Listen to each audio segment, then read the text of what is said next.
You went out and pounded the pavement, organized your fellow citizens, and propelled to victory a grassroots movement, the likes of which actually, the world, we don't just have to say the country, the world has never seen, never seen. And now we're going to bring back your jobs. We're going to bring back your jobs. I also want to give a very special thank you to our veterans who have been so incredible to me and to you. Our service members and our military families. Boy, did we get their votes. Thank you. Big numbers. America's men and women in uniform are the finest and bravest the world has ever known, as far as I'm concerned. So to all who have worn the uniform, I say right now, on behalf of all of us, thank you. Thank you very much. Great people. We're in your debt, and we will never, ever let you down, believe me. And you'll see that with the vets, because we're going to take care of our vets. We are going to honor your service and sacrifice, and that begins with respecting the American flag. We're going to respect the American flag. That's the flag that our soldiers fought and died for, and we're going to protect it. You'll see we're going to protect it. One man who understands the meaning of service is General Mad Dog Mattis. Earlier this week, I formally announced my plans to nominate him as your new Secretary of Defense. And everybody's happy about that. Even the Democrats are loving him. Isn't that nice? What can you say? He's got some record, let me tell you. Got a record of winning. That's what we want. We want to win. You know, when he had to do battle, whether he agreed with it or not, but when he had to do battle, he won, and he won fast. And there were no games. There was no games. So he's going to be great, Secretary of Defense. I believe we're in the process of putting together one of the great cabinets that has ever been assembled in our nation's history, and you're seeing that.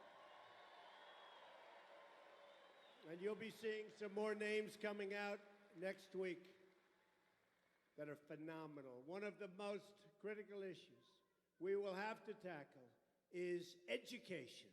You know about that. You know what I'm about to say.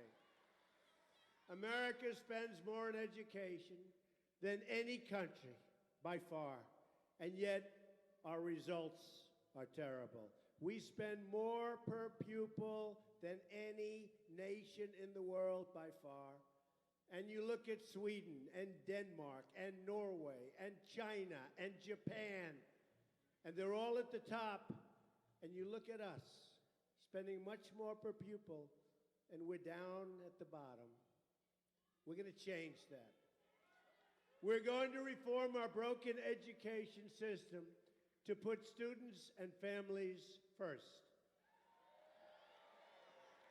So importantly, this includes providing great education to students living in our inner cities. You know, I talk about the forgotten man, the forgotten women.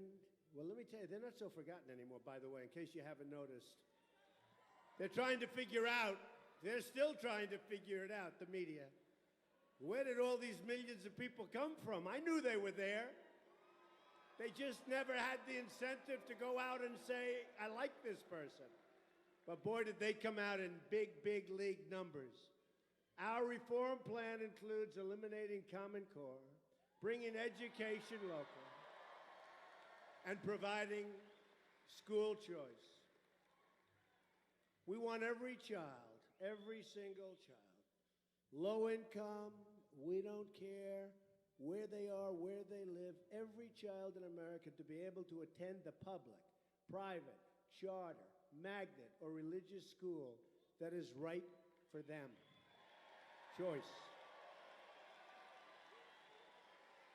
the person I have selected to lead the Department of Education, in my opinion, one of my most important decisions, is a native of Michigan, of all places, Michigan, and considered by everybody to be one of the top education reformers in our nation. Someone totally respected, someone devoted and devoting decades to helping disadvantaged students. I am thrilled now to welcome to the stage your next Secretary of Education, Betsy DeVos. Come up, Betsy.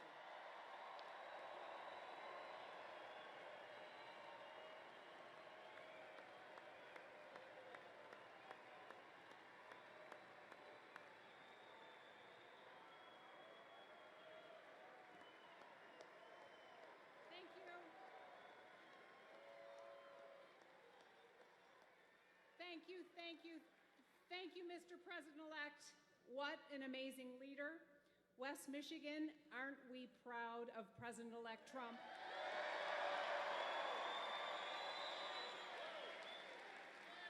You know, the so-called experts didn't think we could win it, but we did. We believed in President-elect Trump, and we went to the polls and changed the world.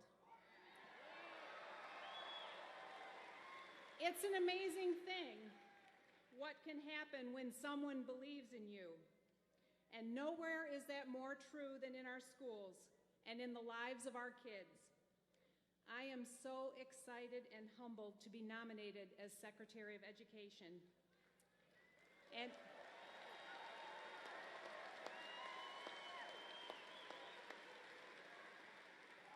in deference to the U.S. Senate confirmation, I'm not giving interviews, but just between us, let me share this. It's time to make education great again in this country.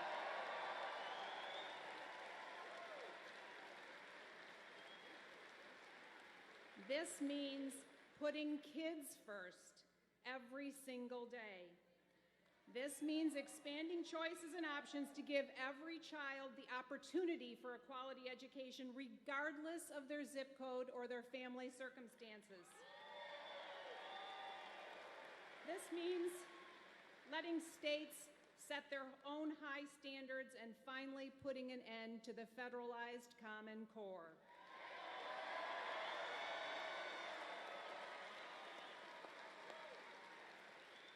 For me, it's simple. I trust parents and I believe in our children. But it won't be Washington, D.C. that unlocks that potential. It won't be a giant bureaucracy or a federal department. Nope. The answer isn't bigger government. The answer is local control, it's listening to parents, and it's giving more choices.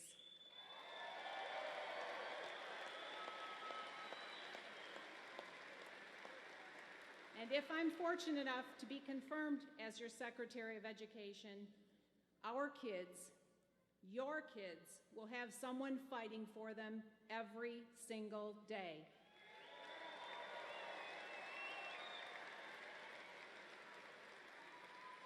I've been involved with education issues for 28 years as an activist, a citizen volunteer, and an advocate for children. I have the experience, the passion, and the know-how to make change happen. Still, there are many of you here, and many in the media, the Senate, and the education community who may not know me. In fact, there is a lot of false news out there. To you, all I ask for is an open mind and the opportunity to share my heart. Together, let's make education great again.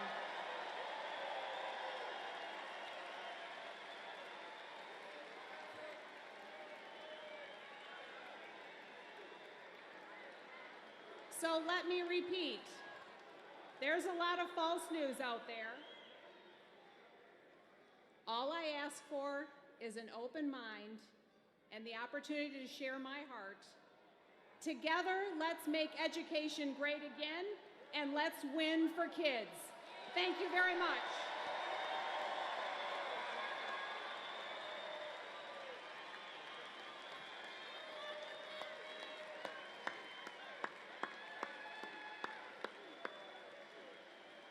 Thank you, Betsy.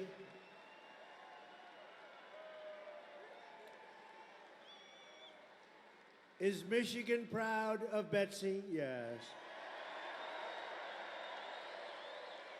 And you're going to be even more proud as time goes by. She's going to do an incredible job. And with Betsy at our side, I know we will make great strides in fixing our broken schools all over the country. It's going to be a beautiful thing to watch. So just hold on and watch, because she'll do it, I have no doubt. But to accomplish our goals for this country, government must stop listening to the special interests and start delivering for the national interest and for the people. Have to. It's time to deliver for you, the American people.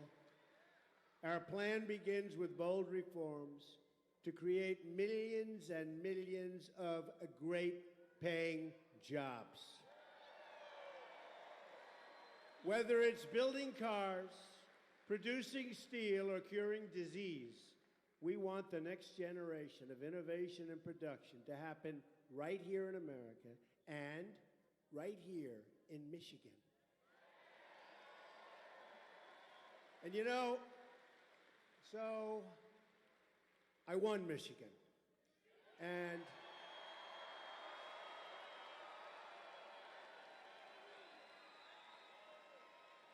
Michigan hasn't been won for many, many years, long, long time ago.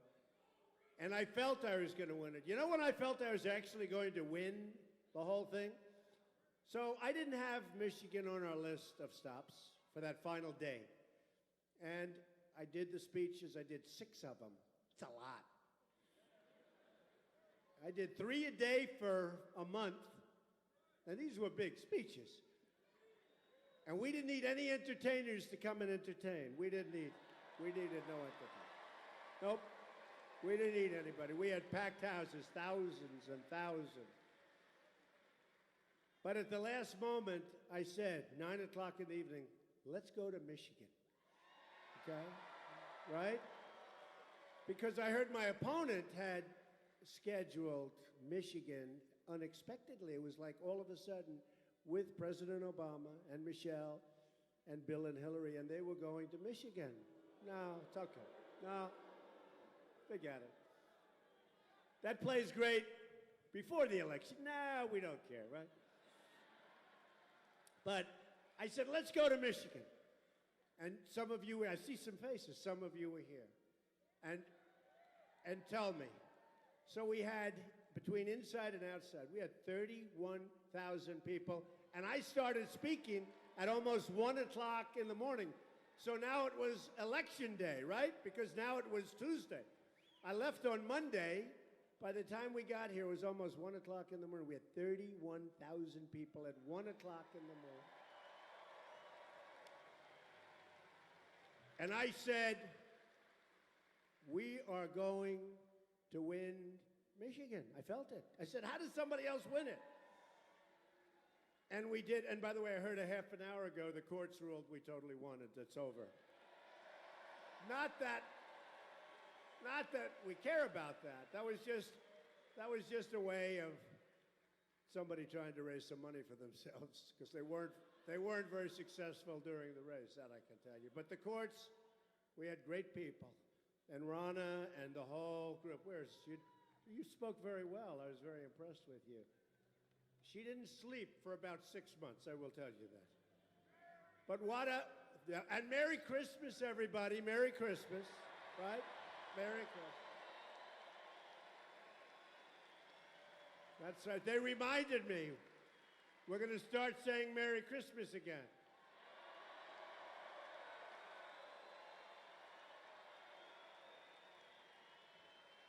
How about all those department stores? They have the bells, and they have the red walls, and they have the snow, but they don't have Merry Christmas. I think they're going to start putting up Merry Christmas, Merry Christmas. That's very good. That's very... That's a big group of people that said that. So I just want to congratulate everybody, because really it was that evening, which turned out to be election morning. And I got home at 4 o'clock in the morning, and I said to my wife, I said, you know, honestly, I don't see how we're going to lose. How are we going to lose? And we did phenomenally in Michigan, and then we won Wisconsin. We won Wisconsin. And of course, we won Pennsylvania. Did you see the look in their face? You know, it started with Ohio, that we won by almost 9 points, which was much more. We were expected to win Ohio, and we didn't have any support there, I have to tell you, except for the people. The people were our support. But we were expected to do well in Ohio, win by 3 points. Well, we won by 9.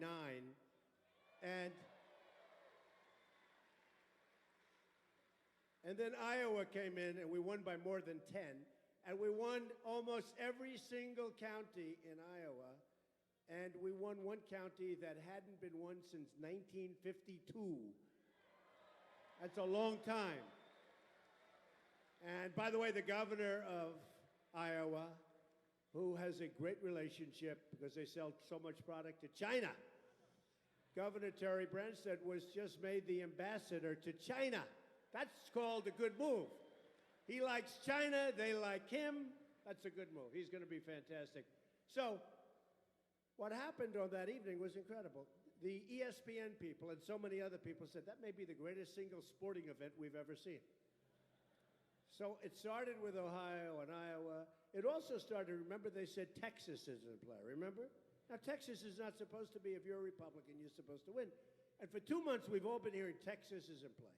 And we heard Georgia is in play. And I said, man, we're in trouble. If Georgia's in play, Texas, you know, I sort of like, you tend to believe these people even though...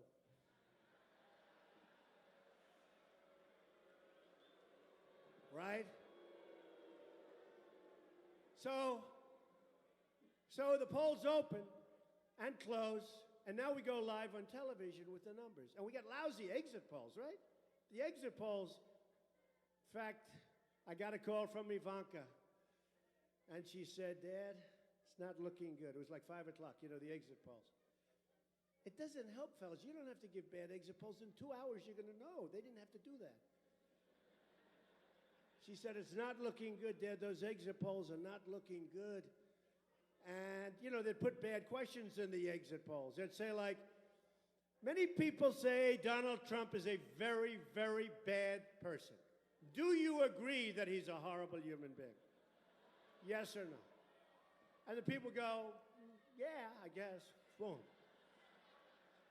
So, you know, so we go out, and immediately, no, the election's over.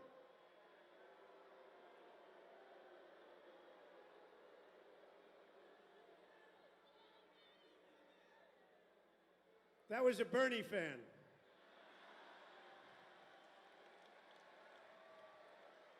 No, the election ended 3 weeks ago, darling.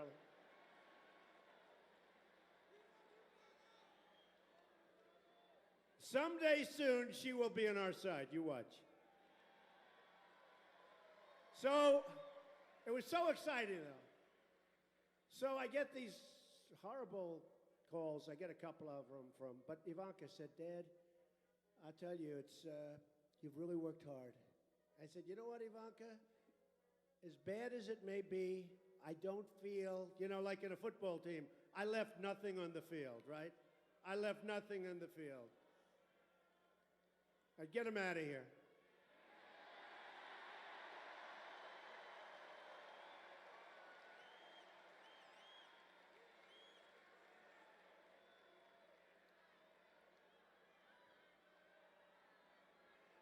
Where do these people come from?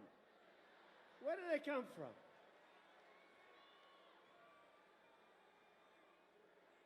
Unbelievable.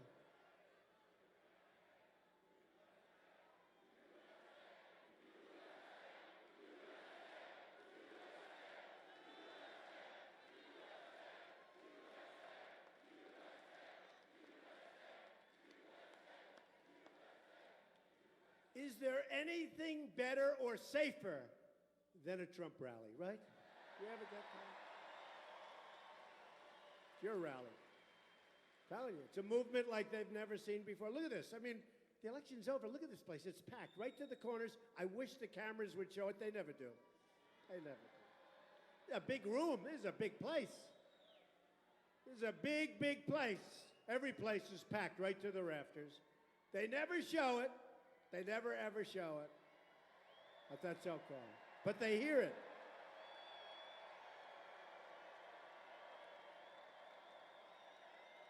You know, they'll never show it. They never do. But you know what I do? What I say? They hear it. Because there's a big difference between a massive crowd like this and having like 250 people in a room, right? Big, big difference.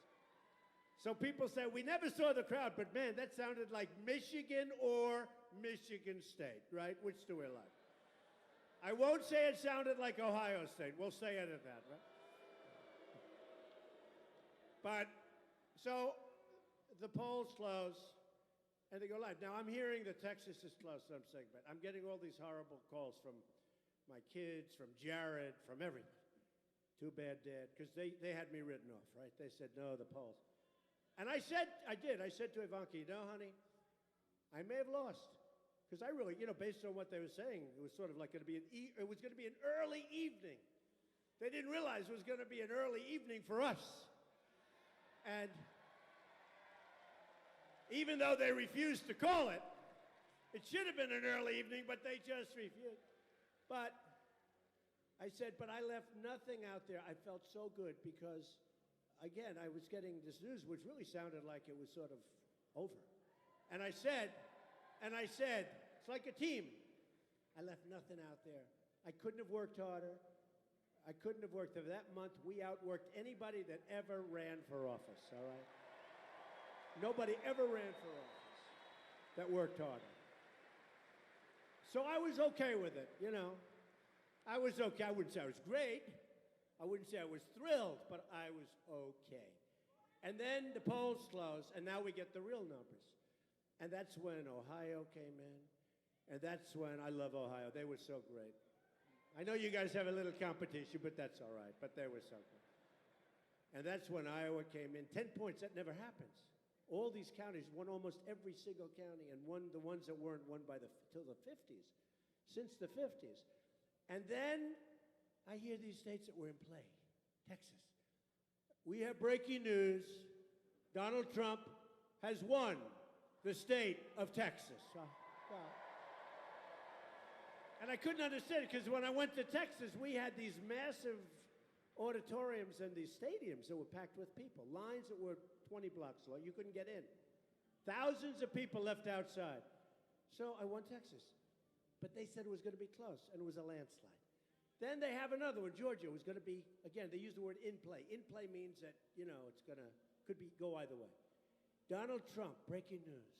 Donald Trump has won the state of Georgia. Right? This is like in the first 2 seconds. You know, this is the one that they're saying for 2 months. Oh, Georgia's in play, Texas. Okay, so that's done. Great states. Then they had this character that nobody ever heard of before from Utah. I love Utah. And they had him like tied with me and beating Hillary. And I said, who the hell is this guy? And as a Republican, you never lose Utah. It's like, you know, hate to say it, but, you know, I don't think has anyone ever lost Utah? So they said, Utah's in play for months. And they talked about this guy. And I mean, I looked at him. I said, is he going to beat me, that guy? Where does he come from? Who is he? Who is he? What's he doing? If he wins, we louse up the Supreme Court of the United States. What's he doing, this guy? Anyway, so then right after Texas, it's it. Breaking news, Donald Trump has won the state of Utah. Like what? By 25 points. And by the way, in all fairness, Hillary came in second, and this guy that nobody ever heard of, he fell off the planet. So we won all these states.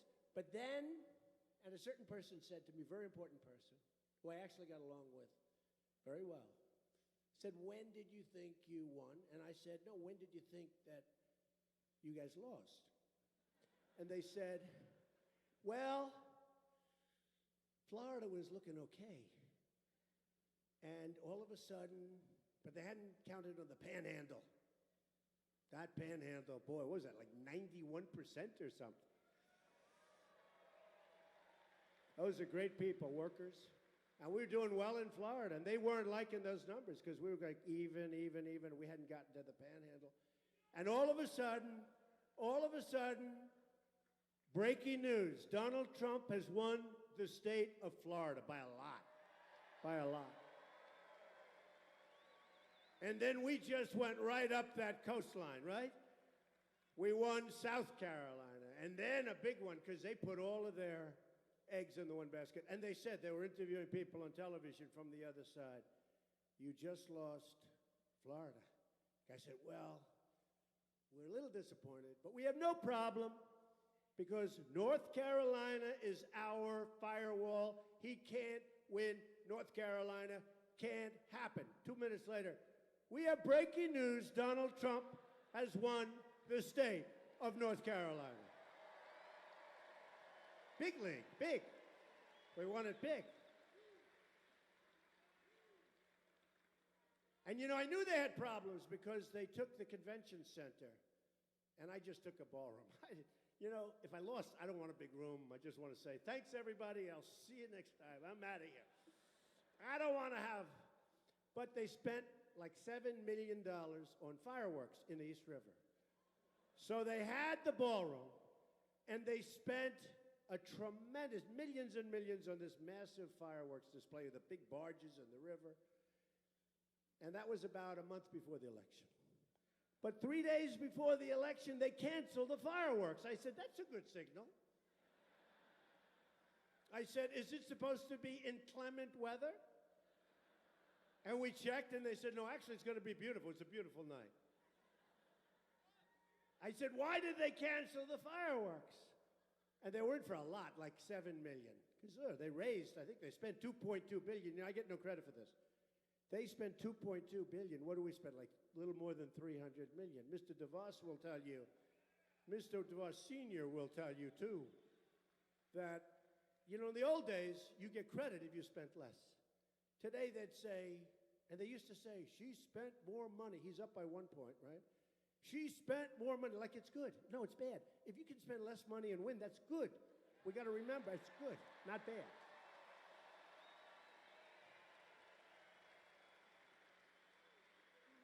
So when I heard they spent $7 million on the fireworks, and I didn't know if we were going to win or lose, but I was feeling really good. So we sent them over just a nice verbal statement. We will offer you 5 cents on the dollar for the fireworks, right? Because it was only a few days ago. They never responded. I thought I could buy the fireworks cheap. Just like I don't want to buy an airplane for $4 billion, okay? I don't want to buy it. Even if I don't get to use it, who the hell cares, right? I'm not paying $4 billion for an airplane.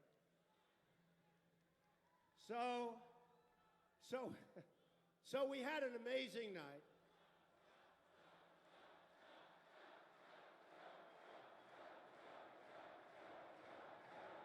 Thank you. They forgot about you people. By the way, in 4 years, they're not going to forget, but it's not going to work.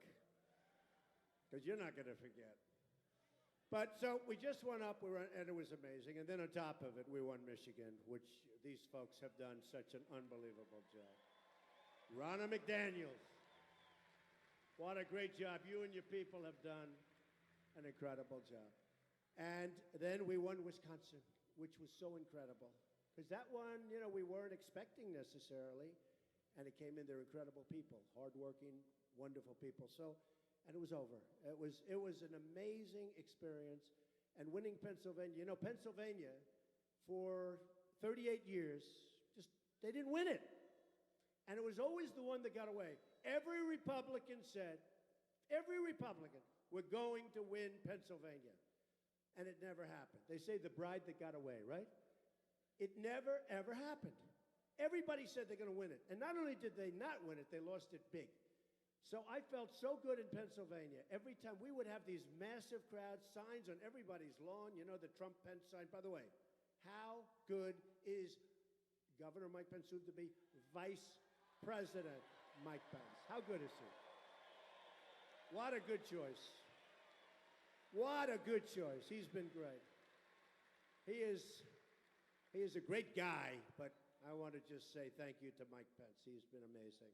So it's been an incredible experience, I must say. But Pennsylvania, when we won that, that was, you know, now they could have called it around 12 o'clock or 11:30 or 11. And remember the screen, remember the states? And boy, the red was starting to get big. Boy, that was getting to be really a lot of red. Remember when they were saying at the beginning before the night, there is no path to 270. And you know the amazing thing about the Electoral College is that you stop at all these states. I was going all over the place. I was stopping at states.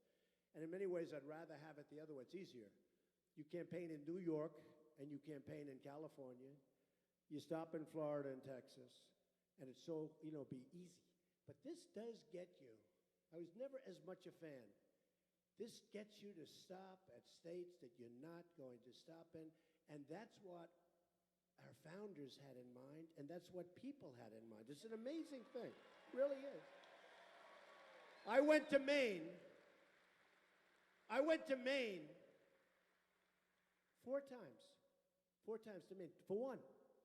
I needed one because they all said, maybe I could get to 269. They didn't know that we were going to break that beautiful, beautiful blue wall. We're going to shatter that wall. So nobody.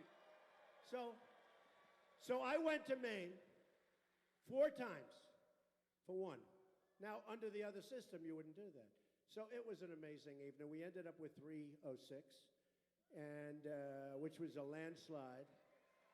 And some states we won by 30 and 40 points throughout, and it was just an amazing thing. I can tell you, we're going to work really, really hard for you. We're going to work really hard to justify what you did. And so we're doing our little tour, and one of the places I had to stop is Michigan, and we're going to bring our Michigan jobs and Michigan workers back to work. We're going to bring them back to work. And I've been here many times, and even before I was running, before I officially announced, I didn't know if I was running. And I got an award about 4 years ago, the Man of the Year. And I talked about the cars. They can't keep taking your car manufacturers, Ford and the others. They can't keep taking them out. And I was talking about it long before I ever thought I was going to do this. And the people in Michigan remembered, I've been talking about this for years, we're going to stop it. And Ford's made a promise to me, and hopefully at the beginning of the year, they're going to honor that promise about something they're going to do that's very big. And they're going to do it in Michigan, not in Mexico. And it's going to be great. It's going to be great. It's going to be great. So we want to thank you. But on taxes, we're going to undertake one of the great tax reforms and simplifications in American history. At the center of this plan is a massive middle-class tax cut. Middle-class tax cut. We're also going to lower our business tax rate from 35% all the way down to 15%, bringing new companies to our country and to your state. So we go from the highest taxed nation in the world to one of the lowest. Not the lowest yet, but okay, don't get greedy, okay? But to one of the lowest. On regulations, we're going to eliminate wasteful, job-killing regulations that undermine the ability of our workers and our companies to compete with the rest of the world. Big thing. Bigger than the taxes. I think it's bigger than the taxes. On energy, we will cancel the restrictions on the production of American energy, including shale, oil, natural gas, and clean coal. We're going to put our miners back to work. Miners, we love our miners. Wyoming, I think it was my highest percentage. The opponent almost didn't register in the state of Wyoming. almost didn't register in the state of West Virginia, which we love. We love our miners. On infrastructure, I will ask Congress to pass legislation that produces $1 trillion of new investment in America's crumbling infrastructure. That includes major new projects for both our rural communities and our inner cities. And our inner cities are like the forgotten man and the forgotten woman. We've forgotten about our inner cities. No longer. And the African American community was great to us. They came through big league. Big league. And frankly, if they had any doubt, they didn't vote. And that was almost as good because a lot of people didn't show up because they felt good about me. And the Hispanic community, great. Great. Really great. And women, thank goodness, women. Oh, man. Women. The women. That was the other thing with the polls. It's like, I'd go to these rallies and they had the pink signs all over the place going crazy. We did great with women, so I want to thank the women. So we're going to put our people back to work. It's time to help get Americans off of welfare rolls and back into the labor market. We're going to do that. Rebuilding our country with American hands and American workers. And they're going to be so thrilled. They're going to make so much more money than they've ever made. And they're going to love getting up in the morning, and they're going to love what they do. My administration will follow two simple rules: buy American and hire American. Because from now on, it's going to be America first. America first. Our trade deficit is now nearly $800 billion a year. Can you believe that? Any business people in the room? Raise your hand. Do you think you could do slightly better than that? I think so. It's a chronic drag on growth, and it's a destroyer of our country's wealth and our country's jobs. $800 billion a year. You actually say, who's making these deals? Who's making them? You look at deals that Mexico and other countries have with other countries, and the deals they have with us are always the worst deal. But that's going to change. That's going to change. We've got the professionals lined up, and these professionals, they know what they're doing. America has lost 1/3 of our manufacturing jobs since NAFTA. We've lost 70,000 factories. I always tell during this, for the last month I've been talking about it. I always say it's a typo. You mean 700 factories. You mean 70 factories. 70,000 factories since China joined the World Trade Organization. Think of what 70,000 factories is. It's the greatest jobs theft in the history of the world. No state has been hurt worse by our trade deals than the state of Michigan. That's why I knew I was going to win Michigan. That's why I knew I was going to win. No state, and it's the car industry, the automobile industry, but you watch, they're going to come roaring back. They're going to come roaring back, and you're going to be happy. You've lost more than 40% of your automobile jobs since NAFTA was approved. Think of it, 40%. And I'll tell you what, if I wasn't elected, 40%, you wish you had 40% in 2 years from now. You wish. It would have gotten much worse. Plenty of deals are going on. And you know, we did a great job for Carrier with the help of Mike Pence. We did a great job, but you got to understand, we got to that table a little bit late. They already had built their factory in Mexico and lots of other things, and yet we saved a tremendous number of jobs. And the rest of those jobs, I mean, look, they have to be prepared, Carrier and everybody else, that when they make those air conditioners or whatever they're making, I think they're going to make pumps, not air conditioners. Was going to be air conditioners. We left them back here. But whatever they make, and other companies, they're going to have to pay a tremendous tax to get that product back into this country. The point is, The jobs that are gone, I think they'll be coming back soon too. It used to be the cars were made in Flint, and you couldn't drink the water in Mexico. Now the cars are made in Mexico, and you can't drink the water in Flint. We're going to change that.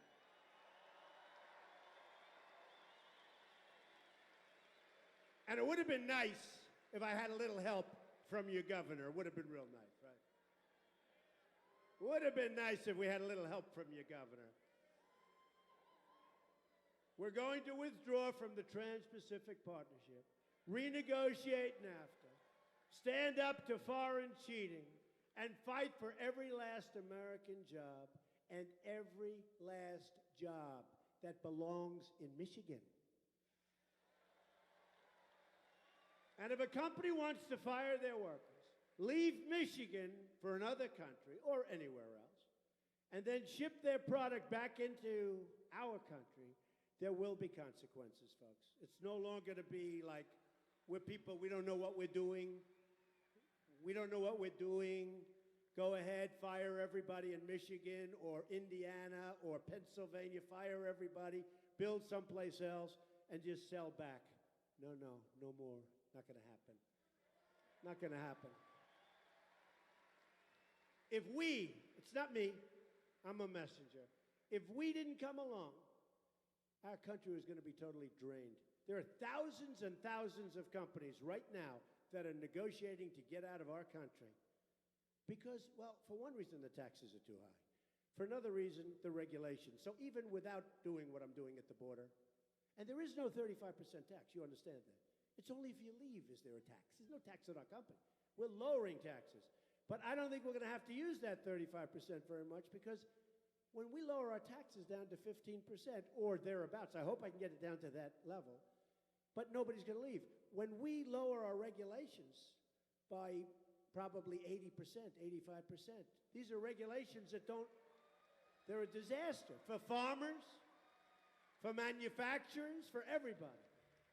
I also have an important announcement, and I'm going to make it tonight. You mind? We'll keep it low-key. We'll keep it very low-key. They're turning off some of the cameras because they're so honorable. But we have a great, great business leader with us tonight, one of the foremost leaders in manufacturing, one of the foremost leaders in the world of business, a man who cares greatly about this state and this country, even though he does happen to come from Australia. He's here with us this evening. He's done an incredible job. He's helped build an unbelievable company. He's been the chairman and CEO of Dow Chemical for 13 years. One of the truly great companies, and it's based right here in Michigan. And he's staying here. He's staying. He's proud of Michigan. He's also a fantastic family man, just met his son, and someone committed to returning jobs to the United States of America. His name is Andrew Liveris, one of the most respected businessmen in the world, and I'm asking him to come up and head up our American Manufacturing Council, and he's agreed to do it. They will be tasked with finding ways to bring industry back to America. Industry and manufacturing back to America. And there's nobody can do it like Andrew. So, Andrew, please come up to the stage. Andrew.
We're going ahead.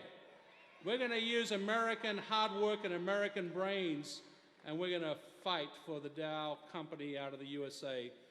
President-elect Trump, I can't tell you, I tingle with pride listening to you, but to honor me to help you chair America Manufacturing Council, to put in place the investments that you talk about, you're paving the way with your administration, with your policies, to make it easier to do business in this country.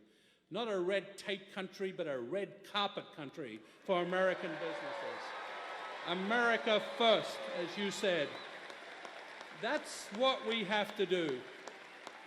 And you can count on me and the business leaders that we'll put on this team. This will be America's finest and brightest to help us solve these problems that you all have. We need to employ our youth. We need to help all of our citizens. We need to give you hope. We need to find a way back to believe in ourselves again.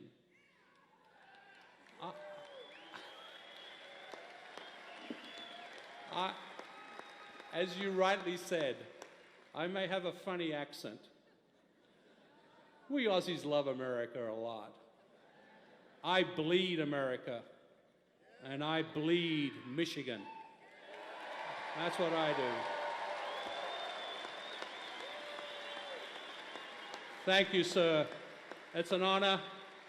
Let's make America great again by building great things in America.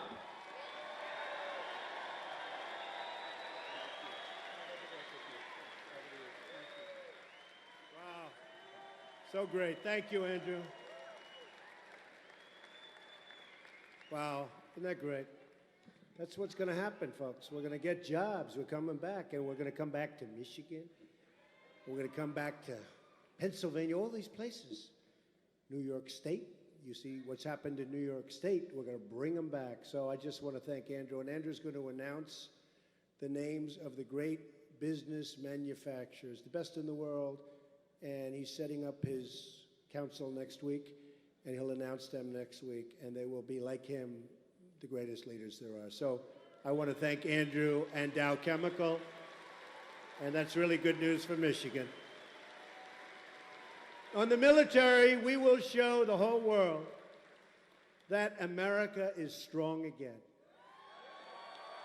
We will rebuild our badly depleted military and ensure that our service members have the equipment, training, technology, and resources that they need to get the job done and done correctly.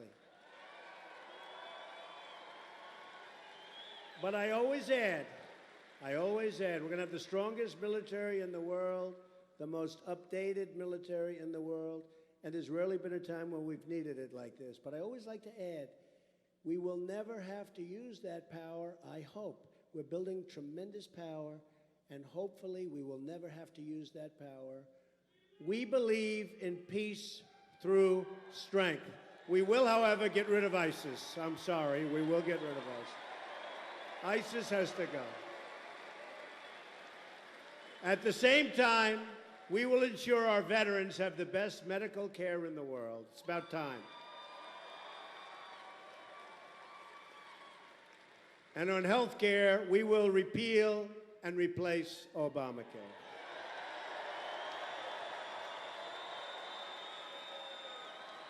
We're going to have health care that's much less expensive and will be much better, much stronger. The murder rate our country has experienced is the largest increase in 45 years. You don't hear that.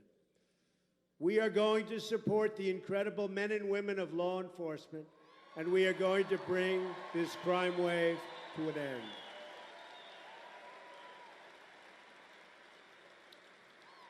On immigration, we will build a great wall,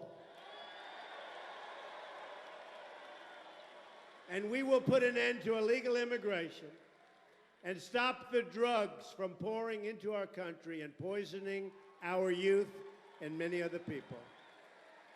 Got to stop the drugs. And we're going to have people come into our country, hundreds of thousands of people. We want them to come in because we're going to have big, beautiful doors in that wall. but they're going to come in legally, through a process, legally.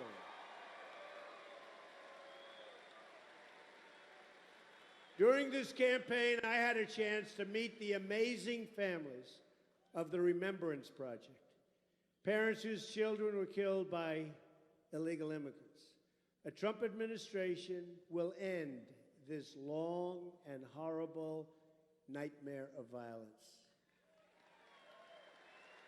We will fight to protect every American life.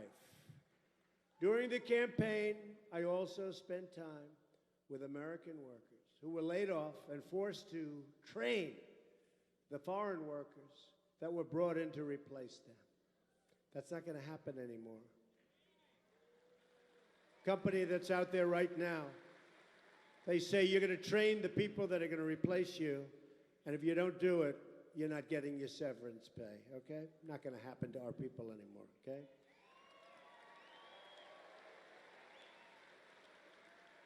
One of my first executive orders will ask the Department of Labor to investigate all visa abuses that undermine jobs and wages for the American worker.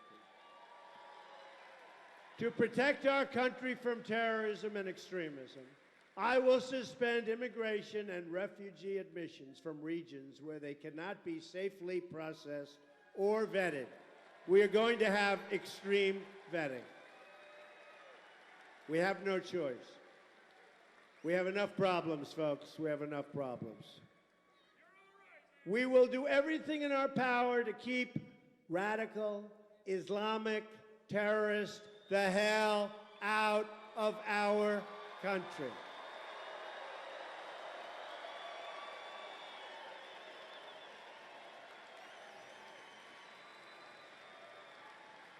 I have no choice.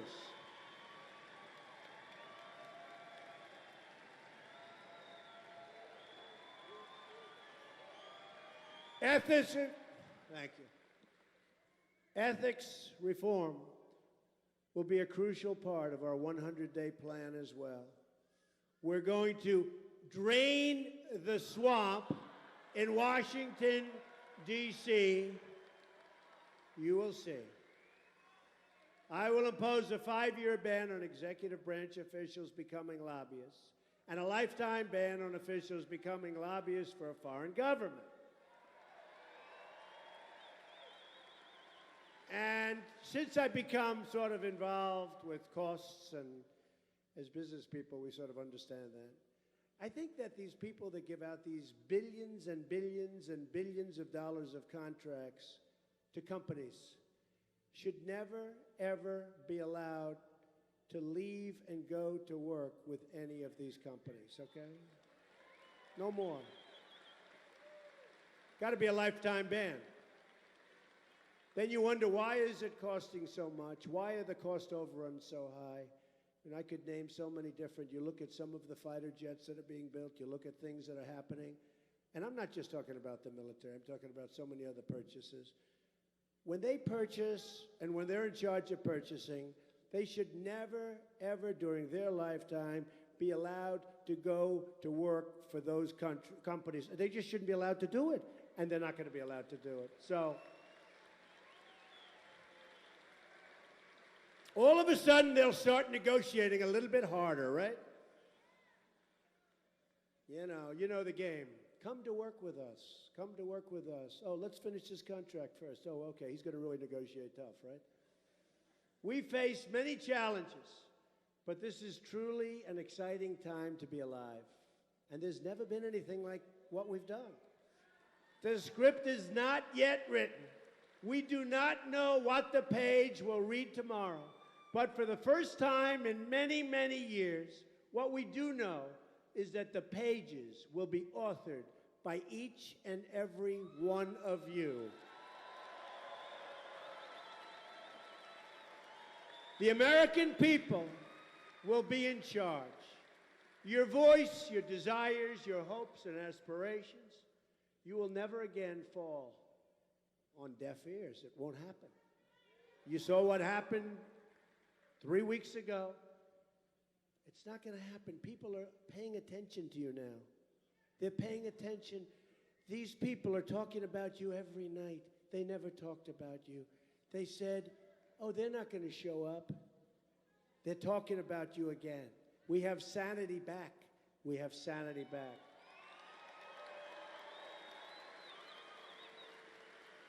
You will be the captains of your destiny once more. Together, we will raise incomes and create millions and millions of new jobs. You watch Andrew, and you watch his friends, you watch what's going to happen. We will lower taxes, unleash American energy, bring new companies to our shores, and stop the companies already here from viciously leaving. We will reestablish the rule of law and appoint justices to the Supreme Court of the United States who will uphold and defend our Constitution.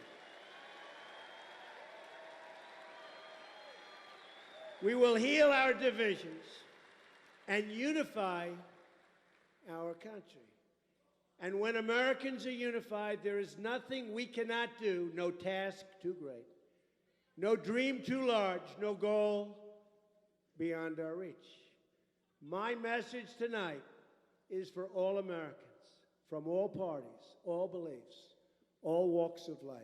No matter your age, your income, your background, your race, I am asking you to join this incredible movement, this movement that nobody has ever seen anything like it before.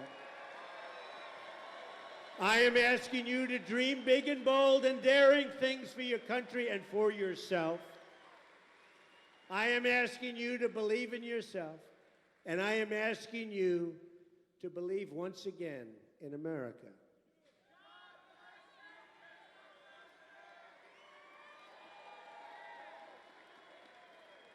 And if you do that, then all together, we will make America strong again.